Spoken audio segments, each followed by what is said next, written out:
Listen to a lecture in an architecture class.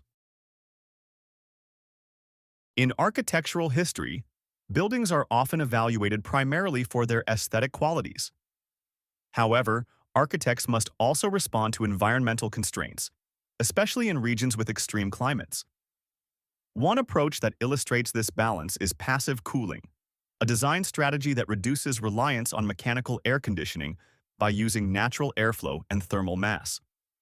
A well-known example can be found in traditional Middle Eastern architecture. In cities such as Yazd, Iran, many buildings incorporate wind catchers, tall vertical shafts designed to capture cooler air at higher elevations and direct it downward into interior spaces.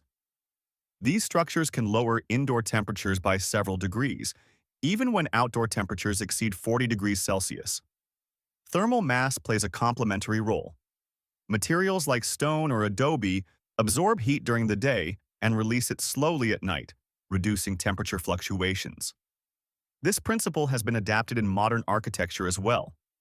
For instance, the Eastgate Center in Harare, Zimbabwe, uses thick concrete walls and strategically placed vents to regulate internal temperatures, allowing it to consume approximately 35% less energy than comparable office buildings. Despite their effectiveness, passive cooling strategies are not universally applicable. Their success depends on factors such as local climate patterns, building orientation, and occupancy behavior. As urban populations grow and energy demands increase, architects are re-examining these traditional techniques to determine how they can be integrated with contemporary materials and technologies rather than replacing mechanical systems entirely.